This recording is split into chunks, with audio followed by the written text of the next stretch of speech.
नमस्कार, हम फिर आ चुके हैं आपके सामने। मेरे साथ मेरी सहयोगी आकांक्षा मिश्रा। क्यों आकांक्षा, भाजपा सरकार बना रही है, लग तो यही रहा है। लग क्या रहा है, अब तो पूरी तरह से साफ बिल्कुल, हो चुका है। 265 सीट पर भाजपा बढ़त में है और सपा 113 पर। कांग्रेस और बसपा की बात करें तो 5 का आंकड़ा पार नहीं कर पाए हैं ये लोग। ये तो न्यूज ट्रैक के एग्जिट पोल में ही बताया गया था कि बसपा, अन्य और कांग्रेस सिंगल डिजिट पार्टियां रहेंगी, इससे ज्यादा वो नहीं बढ़ पाएंगी। तो आप एक महिला हो जी, यूपी की रहने वाली हो, एक पत्रकार से हट के अगर मैं आपसे सवाल करूं कि कांग्रेस ने लड़की हूं लड़ सकती हूं का एक स्लोगन बहुत ही जोर शोर से चलाया पूरे उत्तर प्रदेश के अंदर, क्यों नहीं सफल हो पाई वो? कांग्रेस की छवि, जैसे 2014 के चुनावों के बाद से कांग्रेस की छवि जो है वो इस तरह से डैमेज हो चुकी है अब कि मुझे लगता है कि अभी बहुत टाइम लगने वाला है संवारने में, उसे वापस संवारने में, उसे वापस पुराने की तरह ही करने में। तो उसे बहुत टाइम लगने वाला है क्योंकि बीजेपी की जो छवि है वो कुछ ज़्यादा ही एक ईमानदार, हिंदुत्व उसकी छवि बन चुकी है। तो उसके आगे कांग्रेस और कांग्रेस के बाकी लोग जो है कुछ ज़्यादा ही करप्ट और मतलब बेईमान टाइप के लोग लगने लगे हैं। तो इसलिए जनता उन पर विश्वास ही नहीं कर पा रही है कितना भी टाइम हो जाए। अच्छा, क्या कारण है कि भाजपा के साथ महिलाएं रहती हैं जो 50% आबादी है? मोदी जी भी मानते हैं कि साइलेंट वोटर होते हैं, सही में होते हैं क्या ऐसा? जी, मेरा भी मानना है कि महिलाएं जो हैं वो भाजपा के समर्थन में काफ़ी ज़्यादा हैं। कारण उसका कारण ये हो सकता है कि कुछ तो कई ऐसे मुद्दे आ चुके हैं, कई ऐसी लॉ आ चुके हैं बीजेपी सरकार के अंडर, जैसे 3 तलाक का मुद्दा है। तो वो मुस्लिम महिला वोटर्स को, जैसे मुस्लिमों को कहा जाता है कि बीजेपी विरोधी रहते हैं, वो ज़्यादा बीजेपी के फेवर में नहीं आते हैं, पर जो मुस्लिम महिलाएं हैं काफ़ी वो बीजेपी के फेवर में आई हैं इस 3 तलाक वाले मैटर की वजह से। अभी यूनिफॉर्म सिविल कोड भी लागू होने की बात कही गई है बीजेपी में, जो महिलाओं के लिए बहुत बराबरी का हक लाने का काम करेगा। तो इस वजह से ये सब कुछ चीज़ें हैं जो महिलाओं की वजह से है। अगर हम एकदम जमीनी स्तर पर देखें, क्योंकि ये चीजें तो पढ़े लिखे लोगों के लिए है, यूनिफॉर्म सिविल कोड और ये लॉ एकदम नहीं। आप एक लड़की हो, उत्तर प्रदेश में आपने पहले भी अपनी दीदी को देखा होगा, अपने फैमिली मेंबर्स को देखा होगा, उनसे सुनती होंगी चीजें को।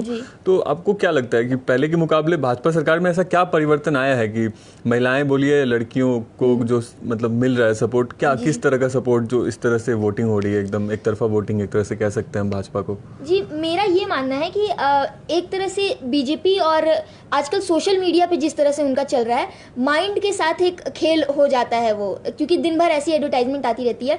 अगर देखा जाए तो सपा इस तरह से ऐसी सरकार बन चुकी है कि गुंडा राज वाली सरकार थी उस सरकार में, और उसमें इतना गुंडा राज था कि औरतें घर से बाहर नहीं निकल पाती थी। लेट रात को अगर चाहे वो कुछ काम भी पड़े तो उन्हें 4 बार सोचना पड़ता था। आपको 1 मिनट रुकना चाहूँगा। एक बड़ी अपडेट मैं देता हूँ अपने दर्शकों को। रायबरेली सदर सीट जो है उसका चौथा चरण में चुनाव हुआ था, उसका रिजल्ट सामने आ चुका है।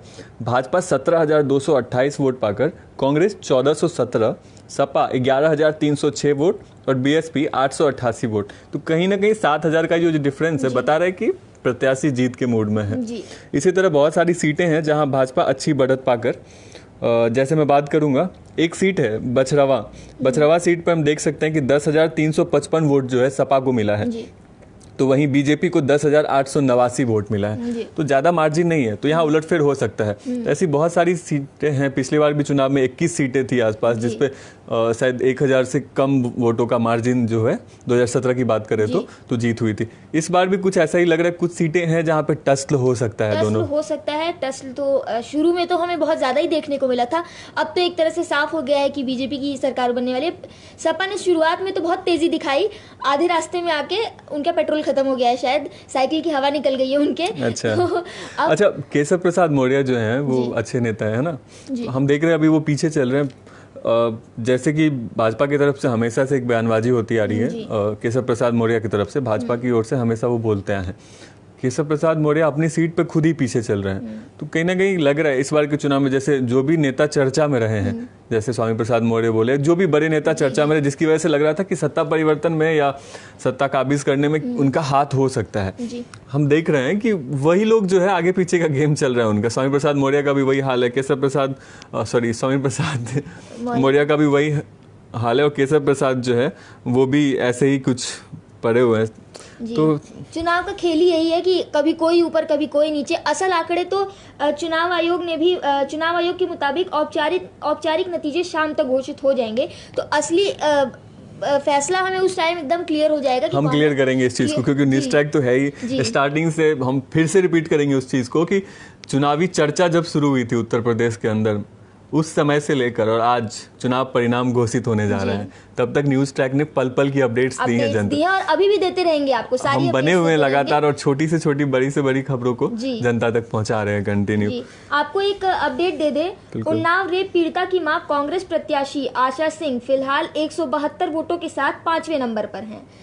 उन्नाव का केस भी बहुत ज्यादा ही इस समय चर्चा में रहा था अभी कुछ समय पहले ही। बिल्कुल। उसमें कांग्रेस ने रेप पीड़िता जो थी उनकी मां को टिकट दिया था, शायद ये सोचते हुए कि एक सिंपैथी की वजह से सिंपैथी वोट, बिल्कुल सहानुभूति वोट जो है, पर वो भी होता दिख नहीं रहा है यहाँ कांग्रेस का हर एक दांव फीका पड़ता दिख रहा है। कांग्रेस ने जितने भी दाव चले हैं कि क्या ये काम आ जाए वो काम आ जाए, कुछ काम नहीं आ रहा है, सब उनके अगेंस्ट ही जा रहा है फिलहाल। तो हम तो भूल ही गए एक पार्टी को चर्चा ही नहीं किया हमने, आम आदमी पार्टी यार।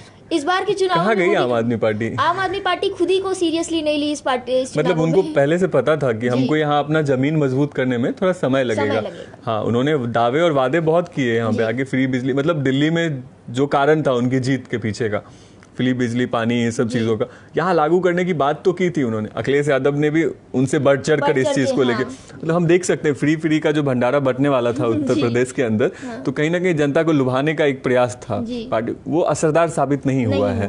लोगों को वोट जो हुआ है इस बार, वोटिंग जो हुआ है, और ये सबसे बड़ी बात है जो देख सकते हैं 3 दशक बाद ऐसा हुआ है कि किसी सरकार को दोबारा सत्ता में आने का मौका मिला है, तो कहीं ना कहीं कुछ तो खासियत रहा होगा इस सरकार के अंदर, कुछ तो प्लस पॉइंट। और वो हमें अगर पूरे समीकरण को सही से समझे तो हमें लगता है कि कहीं ना कहीं जो आप जैसे बता रही थी महिलाओं को लेकर, क्योंकि आधी हिस्सेदारी होती है महिलाओं की, तो अगर ये पक्ष एक तरफा किसी की तरफ ढल जाए, और ऐसा नहीं है कि इसमें सामुदायिक कोई गांठ है, क्योंकि मुस्लिम महिलाओं के लिए भी इन्होंने 3 तलाक का मुद्दा सामने रखा था, कहीं ना कहीं ऐसा कह सकते हैं कि वो अपनी सुरक्षा के मद्देनजर रखते हुए ही वोट जरूर बीजेपी में कुछ परसेंटेज डाली होंगी, एक तरफा मुस्लिम महिलाएं नहीं कटी होंगी, तो महिलाओं का वोट एक तरफा मिला है बीजेपी को। एक तरफा 5-10% इधर उधर हर क्षेत्र में रहता है, लेकिन ये एक सबसे बड़ा फैक्टर हो सकता है कि महिला को सरकार ने जो सुरक्षा दिया है उत्तर प्रदेश के अंदर, बिल्कुल ये मानने वाली बात है। हमने ग्राउंड पे भी लोगों से बात की है, तो हमें ये चीज़ समझ में आ रहा था कि कानून व्यवस्था जो है बहुत सटीक हुआ है उत्तर प्रदेश में।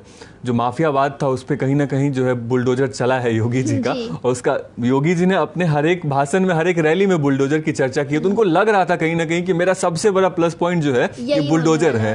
उन्होंने बुलडोजर को लेकर बहुत सारी वीडियोज भी आई, सोशल मीडिया पे वायरल हुए, लेकिन फिर भी वो चर्चा करते ही रहे। बहुत लोगों ने इसकी निंदा भी की कि एक सीएम के फेस होकर वो बुलडोजर बात करते हैं, लेकिन वो रुके नहीं, वो करते रहे, क्योंकि उनको शायद इस चीज का आकलन लग गया था कि ये एक मेरा सही फैसला है, जिसकी वजह से हमको इसका परिणाम सही मिल सकता है, और आज हमारे सामने है परिणाम देखने को मिल रहा है। अभी तक जितने वरिष्ठ पत्रकार भी हमारे साथ जुड़े हैं उन्होंने भी यही बात की है, सुशासन की बात, कि भाजपा सरकार में सुशासन रहा है, और यही एक मेन वजह ये है कि लोग बीजेपी की तरफ अपना जो झुकाव है दिखाते हैं। बिल्कुल, मैं सुना था कि बीजेपी यूपी के अंदर ऐसा माहौल था कि लोग, खास करके लड़कियां, 6-7 बजे शाम के बाद घर से बाहर नहीं निकल पाती थी। जी, बहुत जगहों पर आपने तो सर्वाइव किया है यहाँ पे, खासकर रूरल एरियाज में तो ये बहुत ज्यादा था कि नहीं हो पाता था। अभी मतलब बीजेपी की सरकार से काफी राहत मिली है। महिलाओं की सुरक्षा की बात की जाए तो वो सबको राहत मिली है। 1090 जो हेल्पलाइन नंबर है, ये कारगर है उत्तर प्रदेश के अंदर। जमीनी बात करें तो मतलब काम होता है इस पे। 1090 सिर्फ कहने के लिए है, क्योंकि अखिलेश यादव तो हमेशा टोंट कसते आए हैं। अगर कारगर नहीं होती तो ऑफकोर्स महिलाएं क्यों वोट करती, जमीन पे कुछ तो है। जी, महिलाएं क्यों वोट करती हैं। और 1090 फिलहाल लखनऊ की अगर बात देखी जाए, लखनऊ में तो कुछ ज्यादा ही काम कर रही है तेजी से, पर वही बात है, मेरा ये कहना है कि जितना वो अर्बन एरियाज में काम कर रही है, रूरल एरियाज में उतना काम नहीं हो पा रहा है 1090 को लेकर। महिला सुरक्षा बढ़ी है, पर 1090 वाली जो एक हेल्पलाइन नंबर है कि सुरक्षा देती है और तुरंत, मतलब उस हिसाब से एक्टिव नहीं है, उतना एक्टिवनेस रूरल एरियाज में नहीं है जितना अर्बन एरिया में है। वो भी खासकर बड़े यूपी के बड़े शहर जो हैं, लखनऊ, वाराणसी, इलाहाबाद, इन सब जगहों पर है, पर बहुत रूरल एरियाज में अगर ग्रामीण क्षेत्रों में इन सब चीजों को पहुंच नहीं है 1090 की। ग्रामीण क्षेत्रों ने बढ़िया वोट किया है भाजपा को, ये हम देख सकते हैं, क्योंकि रिजल्ट तो कुछ ऐसा ही बता रहा है। इसका कारण क्या हो सकता है? कारण जैसे हम सुन रहे थे, विवाद था, एक किसान परेशान थे छोटा जानवरों को लेकर, और इन सब एक बड़ा मुद्दा बन गया था चुनावी, छोटा जानवर। उसके बाद मोदी जी ने आके संबोधन किया और कहा भी कि ये समस्या जो है इस तारीख के बाद खत्म हो जाएगा। तो विश्वास करते हैं लोग मोदी जी पे, तभी तो ये समस्या खत्म हुई। और कोरोना काल में जो उनकी समस्याएं हुई थी उसको लेकर भी सरकार एक्टिव थी जी। पूरा समीकरण देखें तो यही सब कारण हो सकता है सरकार दोबारा बनाने का भाजपा। खत्म तो हुई, काफ़ी समस्याएं खत्म हुई हैं, काफ़ी बदलाव आया है बीजेपी सरकार आने के बाद से। पर मुझे क्या लगता है कि 2014 के पहले बीजेपी तब भी एक बड़ी पार्टी थी, पर 2014 के बाद जिस तरह से वो वापस आई है, मुझे नहीं लगता अभी आगे आने वाले कई सालों में बीजेपी को मात देने जैसा कुछ आ सकता है बहुत। लेकिन देखें तो पिछली बार के मुकाबले सीटें कम हुई हैं इस बार। सीटें कम हुई हैं, सीटें हो सकता है कि क्योंकि मतदान का प्रतिशत भी पिछली बार से थोड़ा कम है। देखा जाए यूपी में इसका इफेक्ट हुआ है, वही साफ तौर पे उस चीज का इफेक्ट हुआ है। कोविड का जो आ गया था वेव बीच में, उसमें अव्यवस्था के लिए कई लोगों ने वोट नहीं दिया होगा। और भी कई ऐसी चीजें हैं जो, क्योंकि ये चीज तो बढ़ती घटती रहनी है। अगर कोई सरकार बना लेगा उसके बाद ये बातें होनी एक तरह से कोई खास मतलब नहीं रखती कि कितनी सीटें आई थी। 202 सीट चाहिए बस सरकार बनाने के लिए, वो बीजेपी पार कर चुकी है। नहीं, हाँ बिल्कुल, वो तो बात सही है। सरकार बनाने के लिए तो 202 सीटें चाहिए और सरकार बना भी चुकी है शायद भाजपा। जो स्थिति है उसके हिसाब से तो हम यही कह सकते हैं कि भाजपा दोबारा से सरकार बना रही है। इस चीज़ का डर आप देख सकते हैं, कल अखिलेश यादव को पहले ही शायद इस चीज़ का आभास हो गया था, तो वो ईवीएम गेम खेलना स्टार्ट कर, वो तो ट्विटर हैंडल से ऐसा ट्वीट करना। वैसे इलेक्शन कमीशन ने इस चीज़ को लेकर कार्रवाई भी किया था, एक्शन लिया था। उनका प्रयास रहा है कि कुछ भी गलत तरीके से ना हो। इलेक्शन कमीशन अपने तरफ से पूरा चौकन्ना है कि कहीं से कोई गलती ना हो, किसी तरफ से कोई मिस्टेक ना हो, ताकि बाद में कोई ऐसा ब्लेम गेम खेला जाए। लेकिन जिस तरह से अखिलेश यादव ने कल एग्रेसिवनेस वाला पोस्ट किया था, लोगों को, अपने सपोर्टर्स को थोड़ा एक्साइटेड करने की, हम ये नहीं करने देंगे, ऐसा नहीं करने देंगे, उससे लग रहा था, कुछ समझ में आ रहा था कि ये जो है थोड़ा सा डर इनके अंदर जो है इन सब चीज़ों को लेके आ गया है। डर की बात तो थी ही एक तरह से, क्योंकि बहुत ज़्यादा ही हो गया था वो चीज़। और उनके नेता दूरबीन से ईवीएम की रखवाली करने के लिए हो गए थे। उन्होंने खुद कहा था कि जहाँ जहाँ ईवीएम है आप बाहर वो मतलब देखते रहिए, निगरानी करते रहिए, ये वो, तो वो कर रहे थे। आपको एक बड़ी अपडेट दे दें कि भाजपा के राज्य मंत्री उपेंद्र तिवारी और आनंद स्वरूप शुक्ला पीछे चल रहे हैं। सपा के नेता प्रतिपक्ष राम गोविंद चौधरी पीछे चल रहे हैं। एक और सीट है, सालोन सीट की बात मैं करूंगा। सालोन सीट पे जो है भाजपा प्रत्याशी को 11,361 वोट मिले हैं, साथ ही सपा प्रत्याशी को 14,675। तो यहाँ भी जो है 3-3.5 का डिफरेंस जो है वो हो रहा है। तो ऐसा ही कुछ डिफरेंस जो है और भी सीटें हैं, जैसे सपा भाजपा। हम एक चीज़ नोट करके देख रहे हैं कि जो भी सीटें हैं वहाँ पे जो नॉर्मली टक्कर भी हो रही है सीटें पे, और डिफरेंस भी सेकेंड कोई है तो वो सपा ही है। पूरे यूपी के अंदर भी दूसरे नंबर की पार्टी सपा बनी है। और ऐसे विधानसभा सीटों पर भी देखें तो हम जो भाजपा के बाद अगर कोई पार्टी है तो सपा है। तो कहीं ना कहीं अखिलेश यादव अपनी बदौलत कुछ तो मेहनत करके ये कुछ तो पाए हैं। भले ही सरकार नहीं बना पाए, अलग बात है, लेकिन बढ़ोतरी तो हुई है इनकी। अकेले की मेहनत कह सकते हैं अखिलेश यादव। मेहनत तो उनकी थी ही चुनावों में, मेहनत एक विश्वास नहीं जीत पाए जनता का। वो जो एक दाग लग चुका है पार्टी के ऊपर, वो दाग मिटाने में कहीं ना कहीं इनको जो है एक बार मौका मिला इनको सरकार बनाने का। ऐसा नहीं था, अखिलेश यादव को मौका मिला हुआ है। शायद उन्होंने उस तरह से, हाँ कहते हैं लोग अखिलेश यादव ने भी अच्छा काम किया था, लेकिन शायद उन्होंने उस तरह से कामों को या तो जनता तक पहुंचा नहीं पाए अपने कामों को, या तो कामों में कुछ कमी रहा होगा, जब ही तो जनता नहीं। क्योंकि सत्ता परिवर्तन अगर आज तक का इतिहास रहा है, 85 के बाद से उत्तर प्रदेश में किसी पार्टी को दोबारा सत्ता काबिज करने का मौका नहीं मिला, तो फिर भाजपा को कैसे मिल गया? बात वही है कि सपा ने भी काम किए हैं, काफी काम किए हैं, पर छवि सुधार नहीं पाया। अपनी जो गुंडा राज वाली छवि थी जो लोगों के दिमाग में, अब या सपा ने बनाई है वैसी या बीजेपी ने ये छवि बनाई है सपा की, ये तो देखने वाली बात है। पर सपा की जो छवि बन गई है वो सबसे ज़्यादा घातक सिद्ध हुई है उसके लिए, क्योंकि काम तो सपा ने भी किए थे, पर छवि की बात है, जनता के मन में जो भाग गया वही। अम्बेडकर नगर सीट की बात करते हैं हम। अम्बेडकर नगर पे जो है धर्मराज निषाद भाजपा से हैं, वो 9,078 वोट पाकर मैदान में है, अभी तक चल ही रहा है। चौथे राउंड के बाद का ये रिजल्ट मैं बता रहा हूँ आपको। राम आंचल राजभर सपा से जो 11,678 वोट पाकर हैं अभी, और चंद्र प्रकाश वर्मा बीएसपी के 9,814 वोट पाकर है। मतलब यहाँ पे जो है देख सकते हैं क्लियरली कि अंबेडकर नगर के अंदर जो अकबरपुर विधानसभा सीट है उसमें अभी तक चौथे राउंड के काउंटिंग होने के बाद तक सपा आगे है। सपा से राम अचल राजभर जो है वो आगे चल रहे हैं, और यहाँ भी दूसरे स्थान पर जो है वो भाजपा है। तो एक तरह से भाजपा और सपा का ही फाइट, पूरा मिला जुला समीकरण अगर देखें तो भाजपा और सपा का ही फाइट दिख रहा है। उत्तर प्रदेश की बात करें तो बीजेपी अभी 267 सीटों पर बीजेपी आगे चल रही है। 267 सीटों से सपा 124 सीट पर है, बसपा 5, कांग्रेस 4 और अन्य 3। तो अभी कांग्रेस बसपा तो जैसे इस चुनाव में कहाँ रह गई है पता ही नहीं चल रहा है। प्रियंका गन्ना विकास मंत्री जो सुरेश राणा है वो भी पीछे चल रहे हैं जी। किरान से नाहिद हसन जो है वो आगे चल रहे हैं, केशव प्रसाद मौर्य अभी भी पीछे हैं।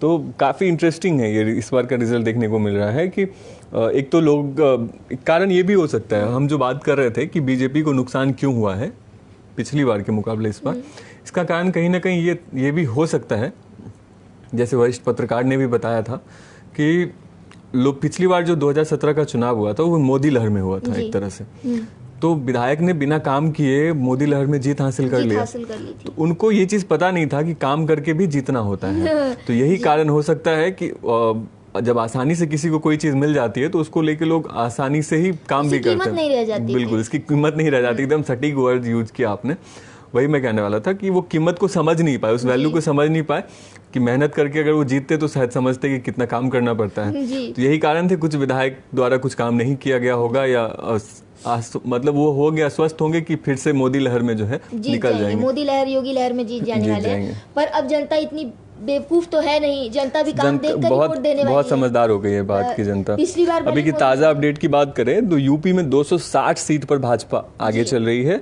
और सपा 120 सीट पर आगे चल रही है। कांग्रेस और बसपा की बात करें तो वही कहानी दोहरानी पड़ेगी हमें, 5 और 6 का आंकड़ा पार नहीं कर पा रही है। मुझे तो लगता है पूरे चुनाव चिंताजनक है ये, आंकड़े में नहीं आ पाएगी, ये 5-6 तक ही रह जाने वाली है। आपको बता दें कि बीजेपी से सपा में गए स्वामी प्रसाद मौर्य 11,000 वोटों से पीछे चल रहे हैं। बहुत बड़ा डिफरेंस है ये, मतलब साफ तौर पे हम कह सकते हैं कि ये जो खुद को मसीहा कहने वाले नेता थे पहले, उनको जनता बता रही है कि आप हमारे मसीहा नहीं हो। खुद के स्वार्थ को लेकर अगर वो दल बदल करते हैं, स्वामी प्रसाद मौर्य के बारे में कहा जाता है कि उन्होंने बीजेपी इसलिए छोड़ा था क्योंकि उनको अपने बेटे क्या नाम था, आई थिंक उनका बेटा एक मौर्य उत्कृष्ट मौर्य के लिए टिकट मांगा था उन्होंने भाजपा से। तो उत्कृष्ट मौर्य को टिकट ना देने की बात भाजपा से आई कि नहीं टिकट, क्योंकि पिछली बार भी उनको टिकट मिला था, वो जीत नहीं पाए थे। तो अपने बेटे को लेकर टिकट नहीं मिला तो उन्होंने पार्टी का पाला बदल लिया। और बीजेपी कहती है कि इनके कार्यकाल को देखकर वैसे भी इनको टिकट नहीं देने वाले थे, इसलिए इन्होंने पाला बदल लिया। क्योंकि ऐसा बीजेपी ने पहले ही क्लियर कर दिया था, चुनाव के वो प्रत्याशियों का लिस्ट आने से पहले बीजेपी ने कह दिया था कि हम इस बार कुछ प्रत्याशियों के नाम जो है वो हटाएंगे जिन्होंने काम नहीं किया है, जिनका छवि ग्राउंड पे खत्म हो गया। होना भी चाहिए, सही बात। जो कामों को लेकर सीरियस नहीं है, जो जमीन पे कुछ कर नहीं रहे हैं, तो उनको बेफिजूल का टिकट देकर पार्टी अपना सीट क्यों बर्बाद करेगी। जैसा कि यहाँ वरिष्ठ पत्रकार जो आए थे उन्होंने भी ये कहा कि जनता इतनी समझदार है कि वो देख रही है कौन देश हित में दल बदल रहा है और कौन व्यक्तिगत हित में दल बदल रहा है। बिल्कुल, और यही चीज स्वामी प्रसाद मौर्य के साथ लागू होता है। स्वामी प्रसाद मौर्य ने खुद के स्वार्थ के लिए जो है वो दल बदल किया था, तो जनता आज उनको जो है वो परिणाम दे रही है। आगे क्या होगा ये क्लियर नहीं है, लेकिन अभी तक एक बहुत बड़े मार्जिन से वो पीछे चल रहे हैं। बीजेपी के सुरेंद्र कुमार कुशवाहा फाजिल नगर सीट पर, जहां से स्वामी प्रसाद मौर्य पीछे चल रहे हैं, बीजेपी के सुरेंद्र कुमार कुशवाहा उनसे आगे चल रहे हैं। बता दें आपको, कोल विधानसभा सीट से जो है भाजपा के अनिल परासर पीछे हैं, 13,761 वोट मिला है उनको। वहीं सपा के अज्जू को 78,727 वोट मिला है, जो कि आज तो कहीं सपा इस सीट पे काबिज होने के लायक, क्योंकि 78,000 और 13,000 कुछ ज़्यादा डिफरेंस है, मार्जिन कुछ ज़्यादा, तो कह सकते हैं सपा के खाते में ये सीट जा सकती है। बात करें अलीगढ़ शहर विधानसभा सीट की, तो भाजपा की मुक्ता राजा जो कि 40,066 वोटों पे है, तो वहीं सपा के जफर आलम जो है वो 20,945 वोटों पे है। तो यहाँ भी एक 20,000 के करीब का डिफरेंस हो रहा है दोनों के बीच, तो ये सीट शायद बीजेपी के खाते में जा सकती है, अभी काउंटिंग बाकी है। बात करें अतरौली विधानसभा सीट की, तो भाजपा के संदीप सिंह आगे चल रहे हैं 25,180 वोट पाकर, और सपा के वीरेश यादव को 4,953 वोट मिले हैं। यानी ये भी मार्जिन कुछ ज़्यादा डिफरेंस का है, मतलब 25,000 और 4,000, तो काफ़ी 20,000 का एक डिफरेंस है। देखने को मिल रहा है। बीजेपी के तो कार्यालय में होली खेली जाने लगी होली से पहले ही। हाँ बिल्कुल, और आने में कुछ दिन का वक्त है और बीजेपी कार्यालय खुशी का होली है ये, खुशी होली के समय में ये पिछली बार भी ऐसा ही हुआ था। 12 बजे के आसपास भाजपा कार्यालय पे होली का माहौल बन गया था और जश्न मनाए जा रहे थे। जैसे हमने सुबह बताया था आपको कि कितनी सारी मिठाई दुकानदारों से हमारी बात हुई, तो वहाँ पे भाजपा के लोग मिठाई के ऑर्डर कर चुके थे ऑलरेडी। तो कहीं ना कहीं भाजपा आश्वस्त थी अपनी जीत को लेके। सीएम योगी आदित्यनाथ ने जैसा बोला था 20 और 80, वही कुछ मैचिंग करता हुआ जो है रिजल्ट भी हमको उसी के आधार पे देखने को मिल रहा है। बात करें खैर विधानसभा सीट की, तो भाजपा के अनूप वाल्मीकि जो हैं वो 25,326 वोट पाकर आगे चल रहे हैं। साथ ही आरएलडी के भगवती प्रसाद जो हैं 15,732 वोट पाकर पीछे हैं। बसपा से चारू केन है जो कि 6,951 वोट पाकर। बसपा ने कैंडिडेट तो हर सीट पे लमसम में उतारा है और कुछ कुछ वोट मिले हैं, लेकिन personally the main thing is कि बसपा के सुप्रीमो जो हैं मायावती, वो खुद फ्रंट फुट पे नहीं आई इस बार के चुनाव में। बैक फुट से ही उन्होंने पूरा किया है। याद पहले भी बात हुई थी कि उनको ऐसा लग रहा था कि उनका कोर वोटर जो है वो कहीं छिटकने वाला है नहीं, लेकिन जैसे कि बिल्कुल सही कह रही थी आप कि जनता समझदार हो चुकी है और जनता उसी बेस पे काम करेगी। जो काम करेगा जनता वोट उसको देगी। और इसीलिए शायद भाजपा लहर में भी जो पिछली बार मोदी लहर में एक तरफा जीत मिली थी, तो इस बार सीटें कम हुई, यही कारण है कि जनता ने काम के हिसाब से वोट किया। अगर भाजपा का प्रत्याशी है उसने काम नहीं किया, जैसे डिप्टी सीएम है केशव प्रसाद मौर्य, हम बात अभी सीट का निर्णय आना बाकी है, काम ग्राउंड पे क्या हुआ है ये चीज़ वहाँ की जनता बखुदा अब यहाँ ज़्यादा अच्छे से जानती होगी। लेकिन द थिंग इज़ कि डिप्टी सीएम अगर अपनी सीट पे इस तरह से फाइट में है तो कहीं ना कहीं एक नजरिया लोगों को देखने का बनता है कि आप डिप्टी सीएम में ये मैटर नहीं करता, आपने काम क्या किया है ये मैटर करता है। वही कहा जा रहा है कि बसपा अगर बैकफुट में थी चुनाव प्रचार को लेके, तो जनता ने उन्हें एकदम बैकफुट में ही रख दिया, बिल्कुल दरकिनार कर दिया। बैकफुट में ही रहिए तब आप, अगर आप हमें टाइम नहीं दे पा रही हैं तो। बिल्कुल एक्टिव भी नहीं थी वो ग्राउंड पे और शायद उनको ये चीज़ पता था, इस चीज़ को लेके वो अस्वस्थ थे। बता दें कि वाराणसी दक्षिण सीट पर पीछे चल रहे मंत्री नीलकंठ, सपा उनसे आगे चल रही है, सपा की पार्टी। बिल्कुल। तमकुही राज से अजय सिंह लल्लू पीछे चल रहे हैं। तो क्लियर होता जा रहा है भाजपा सरकार बना रही है जी। अब आगे देखना है कि कितने सीट पे जो है, क्योंकि बहुमत जितना होना था 302 वोट उतना तो मिल चुका है, 202 सीट उनको मिल चुका है। बस यही अपडेट्स आ रहे हैं किस सीट पे कौन आगे चल रहा है, किस सीट पे कौन पीछे चल रहा है। पर चुनाव आयोग के नतीजे शाम तक घोषित हो जाएंगे, औपचारिक नतीजे शाम तक घोषित हो जाएंगे, तब आप तक न्यूज ट्रैक ही सबसे तेज अपडेट्स देने वाला है। बस जुड़े रहिए न्यूज ट्रैक के साथ। बिल्कुल, हम कंटिन्यू देते रहे आपको अपडेट, अभी से नहीं, सिर्फ आज ही नहीं, जब से चुनावी चर्चा शुरू हुआ है उत्तर प्रदेश के अंदर, हम उसी समय से, क्यों आकांक्षा, जमीन से जुड़ी स्टूडियो में बैठे लोगों के राजनीतिक जो समीकरण जो निकले हैं उत्तर प्रदेश से, जो सुगंध आई है, राजनीतिक खुशबू जिसको बोलते हैं, हर चीज़ आप तक पहुंचाया है हमने। तो हमारे साथ आज भी पूरे दिन आप जुड़े रहिए ताकि आखिरी तक, चुनाव परिणाम के आखिरी समय तक सटीक जानकारी आप सबसे पहले लीजिएगा। हमारे सारे रिपोर्टर्स जितने भी काउंटिंग बूथ्स हैं वहाँ पे सारे अपडेट्स धीरे धीरे हमें दे रहे हैं, तो किसी से भी पहले हम आप तक ये जानकारी पहुंचाने में। तो इसी के साथ मिलते हैं अगले वीडियो में, तब तक के लिए इंतजार कीजिए और जुड़े रहिए न्यूज़ ट्रैक के साथ। नमस्कार, धन्यवाद।